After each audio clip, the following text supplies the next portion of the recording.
Diddy's history of abuse on prior girlfriends has been well documented. He had caught me texting another man. We was in Miami.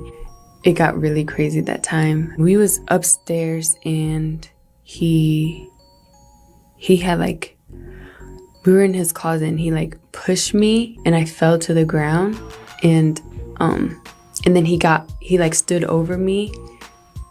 So I was like laying on my back and he stood over me and he started like punching me like this. Like he avoided my face, but he like started punching me like on the side of my head and I was just like covering my face.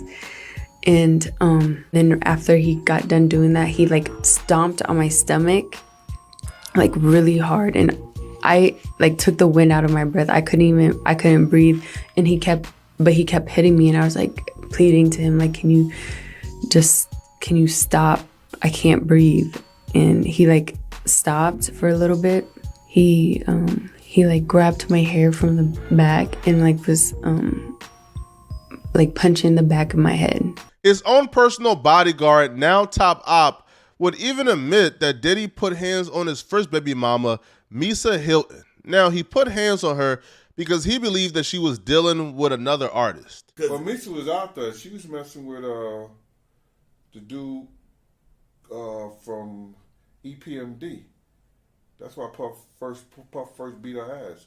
Excuse me. Sorry about that. No, you fine. Hey, tell. To get back to the story, is that she thought Puff was messing around. I guess like she started talking to the dude from EPMD. He came to see her, and Puff beat up till she got up beat her literally till she tried to run up under the car. There's also accounts of Diddy putting his hands on his late baby mama, Kim Porter. It's an incident that him and Kim had when she took the corkscrew when they were fighting, and ripped his whole wrist up. That's what helped Puff. That's how Puff got on drugs. You understand? Those painkillers. Because Kim wasn't taking it from him. With this well-documented history of abuse, I have no reason to believe his relationship with Cassie was any different. Yes. The controversy. Yeah. Diddy and Cassie met in 2005 after he heard her single while in the club. He asked the DJ, yo, whose song is this? They told him who the person was and he asked to meet the person. Now, Diddy would eventually meet Cassie in 2005, shortly after hearing her song in the club. Now, 10 months later, Cassie was signed a 10-album deal with Bad Boy Records. A 10-album deal is nuts. I don't care what era this is, bruh. A 10-album deal is like signing your life away. But Diddy is known for predatory record deals. That's how he made a lot of his money.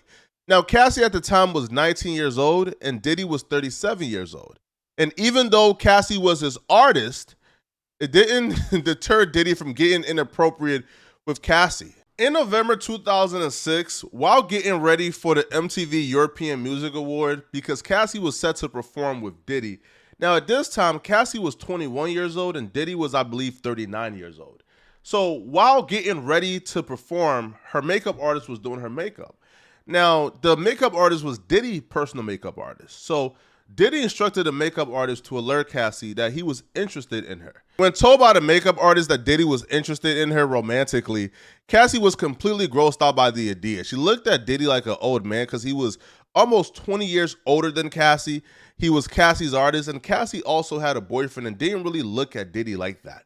But Diddy didn't take no for an answer. You see, on Cassie's 21st birthday in Vegas, Diddy invited himself to her birthday party in Vegas.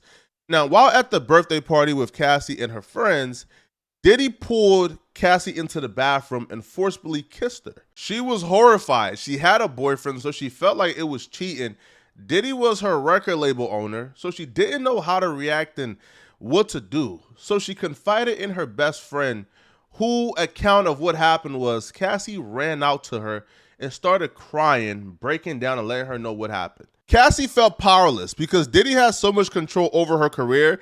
She didn't know what to do. Like, do she turn Diddy in and ruin her chance at being a star? So she kept on seeing Diddy. In the fall of 2007, there was an occurrence where Diddy wanted to hang out with Cassie, so she obliged and got into his vehicle. Now, when she got into his vehicle, Diddy handed her a pill. Now, she didn't know what the pill was and didn't want to take anything, but Diddy insisted to take the pill. And he kept on insisting until she finally took it. She would later find out the pill was ecstasy. That's just an example of how Diddy was crossing lines and just throwing red flags out there really early on into their interaction. About a month later, Diddy would invite Cassie to come to Miami with him. Cassie would alert Diddy that she has a boyfriend and couldn't really find an excuse to give her boyfriend to come to Miami, so she couldn't come. But Diddy demanded that she come, and Diddy even went as far as to conjure up a plan to get her boyfriend not to worry.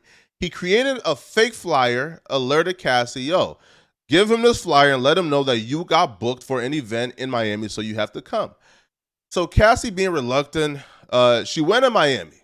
And it was during this trip where Diddy and Cassie had intercourse and began some form of an intimate relationship. That day will mark the beginning of a 10-year nightmare for Cassie. Today, Cassie filed a $30 million lawsuit against Diddy where she documents in great length the abuse that she took at the hands of Diddy.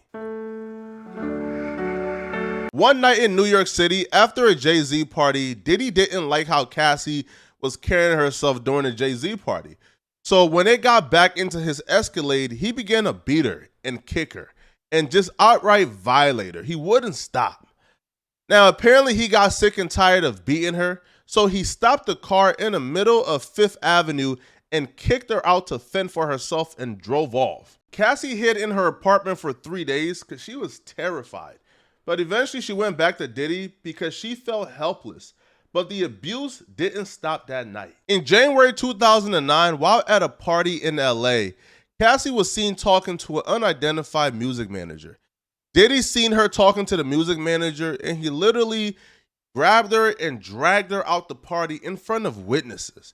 Now, when they got out the party, he threw her inside of the vehicle and began to beat her up, kicking her. The worst he's ever beaten Cassie ever. He was beating her the entire car ride and didn't stop, even while she was profusely bleeding. He didn't stop until they arrived at their destination, in which they had to open up the vehicle and go inside the building. So when they arrived and the car door opened, Cassie hopped out and tried to run. Diddy chased her down, beat her up some more, dragged her back into his residence. Once he stopped beating up Cassie, he realized that she was unrecognizable and that he couldn't just let her go back in public like this or go back to her place and risk being seen by family members and friends. So Diddy put Cassie in a hotel for weeks with a security guard and a bodyguard until she properly healed up. Now here's the thing, he dragged her out the party where there were witnesses who spoke to the tabloids about it. And when the tabloids published a story about it, Cassie's mother called Diddy, in which Diddy denied it and said it was just a rumor and people were lying. Cassie didn't tell her mom because she didn't really want to concern her mom about her well-being. In 2011, when Cassie and Diddy had a rough patch in their relationship, she had a brief fling with Kid Cudi. Diddy found out about the fling that Cassie had with Kid Cudi by going through her phone. And when he found out, he took a pocket screw, put it between his knuckles, and charged at her with it. Diddy assaulted Cassie before she even had the chance to explain herself. He was so enraged, like he just blacked out and wouldn't stop beating her up. Cassie got beaten for what she felt like was hours. Eventually, she was able to escape and went and spent the night at Kid Cudi house. She would leave Kid Cudi house and go back home to her mom in Connecticut, where her parents took pictures of her bruises. After being hounded by Diddy with texts and calls for weeks, Cassie went back to Diddy. Now, she felt as if she had to give in because she felt powerless. Diddy had control of her entire career and life.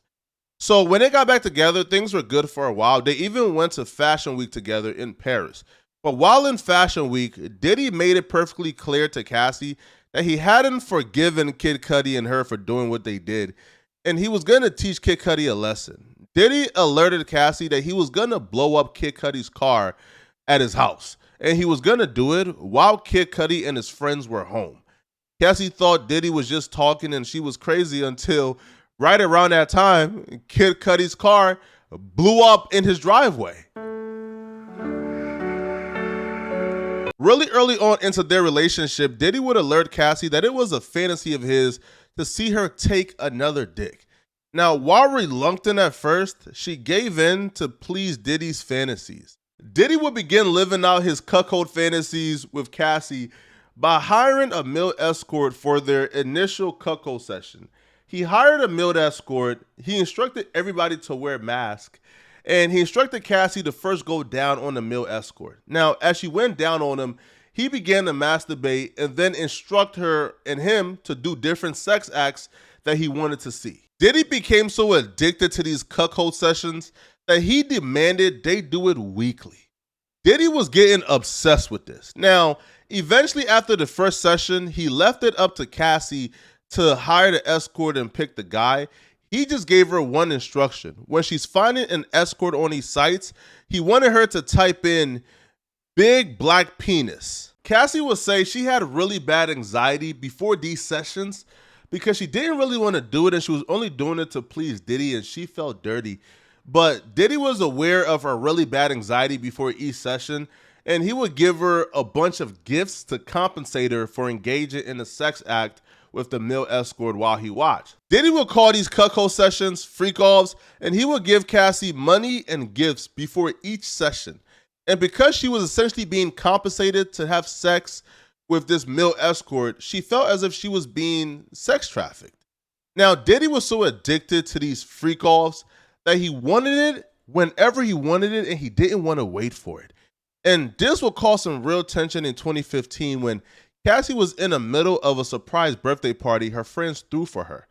Now, Diddy hit her up to leave the birthday party and come do a freak-off with him with a male escort. And she said, no, my friends threw me a surprise birthday party. I'm going to stay. So when she stayed, Diddy couldn't take no for an answer. So Diddy came to the birthday party, invited himself, and pulled her out the birthday party and dragged her to a hotel and made her have a freak off with a male escort. In 2015, Cassie and Diddy were at a party in a Las Vegas hotel. Now, while at that party, Cassie was seen talking to another popular music manager. Diddy threw a fit of rage, got incredibly upset, and pulled Cassie into a bedroom adjoining to the hotel that they were having a party in. Now, while in the bedroom, Diddy beat Cassie viciously. He beat her viciously until she was crying out for help, but her screams and cries was drowned out by the loud music. Now, Diddy beat Cassie so bad that when they left the bedroom and they eventually met up with Diddy's assistant and Diddy's security guard, the security guard and the assistant almost shed a tear for Cassie. About time for me because I've been shooting movies for the past year, so I kind of took a break from the music. In 2015, while filming a movie in South Africa and already checked out of her relationship with Diddy, Cassie began a brief fling with her co-star Kenny Wormland. Now, when Diddy got wind of this, because Cassie spent the New Year's Eve with Kenny, Diddy got wind of this and became irate. So what did Diddy do? Well, Diddy found Kenny Wormland's number, gave him a call, and threatened him to leave Cassie alone. Damn near harassing these folks. Kenny would give Cassie a call and let him know that she needs to call Diddy and figure something out. It wouldn't be until a few months later in 2016 where Cassie will finally pack up her stuff and make an attempt to really leave Diddy seriously for the first time. The altercation took place when they were in the middle of a cuckold session, aka a freak-off session. Now, a drunk Diddy out of nowhere just began to punch Cassie. Cassie ran out the hotel room. Diddy chased her down with glass vases, throwing it at Cassie as she ran down the hallway, got into the elevator, was able to get to the lobby safely, and went home. After this incident, she went to Florida to stay with a friend and hide out as she tried to figure out how she's going to navigate life without Diddy. But James Cruz, the president of Bad Boy, gave Cassie a call and let Cassie know if she don't come back to Diddy, they won't be releasing any of her music. A female worker from Sony gave Cassie a call and gave her the same ultimatum. Cassie felt trapped, and with nowhere to go, she went back to Diddy because Diddy just held so much power over her life. In 2018, after years of abuse, Cassie had finally got the courage to outright leave Diddy. And she was gonna give Diddy a last dinner to let him know that she was done and she was moving on. And she didn't care about the power he had over her career. She no longer cared about being a star. She just wanted peace. So she was going to move out the house that he was paying for, and she was going to give him back the cars he bought her. So at dinner, Cassie told Diddy, yo, I'm done. And Diddy was insisting on staying together, but she said, yo, I'm done. So after dinner, they went back to the house that Diddy is paying for. She ain't want him to come in, but he was insistent on coming into the home that he's paying for. So he barged in with the key that he had for the house. And while in the house, he tried to kiss Cassie. She wouldn't kiss him. So he began to take off her clothes forcefully, laid her down, unbuckled his belt, and violated Cassie against her will. This would be the last straw. Cassie would move out the home that Diddy was paying for, gave him back all the luxurious cars and gifts he got her.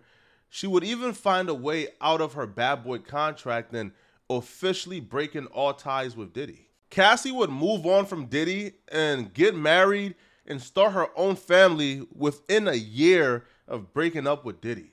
But Diddy is currently having a hard time moving on himself. Diddy is having such a hard time moving on from Cassie, he even created a song about it. She don't want my love, I guess I gotta move on. Diddy will go on the Breakfast Club and seemingly confirm the song is about Cassie. That's what, when I made the record, it was from my public relationship and me having to move on. And so that's how it kind of came together. Vulnerable, and even to admit that that record is about an ex-relationship. Yeah. I had when you in this game and, you could definitely get an ego, you know what I'm saying, and definitely experience an ego death when it's somebody that you like, nah, we gonna make it through anything, you know what I'm saying? But then when it's over, and then it's over. Like when something's really, really over with a woman, it's over, and you gotta move on. And so I really had to learn that in my life. I didn't want to move on. I don't go out without a fight. I'm like crazy boyfriend. But even after they married and got kids and everything else, he stir up a lot of shit like that, did he? If they married and got kids, no, I mean, that's when you got to move on. Cassie's husband didn't like this not one bit, and during Pride Month, he would throw up a diss/subliminal at Diddy, where he used Diddy's song title, Gotta Move On, to essentially call out Diddy for being a closeted homosexual and telling him to come out the closet. Cassie, ex-personal assistant, when she was dating Diddy, he spoke out and confirmed everything she stated. He said, it's all true. I seen it with my own eyes. As her personal assistant, it was sad to watch, but I'm happy she is good now and speaking out. Those are the accusations, and the choice is yours to believe it or not. But let me know in the comment section, whose side are you on? What do you believe? And if you're still watching, click on this video here somewhere on my screen to find out how these TDE goons ambushed DJ Academics last night after this man sent a hit. Click on this video here to find out what I'm talking about. I'm going to see you guys in this video. I'm out of here, folks. Peace.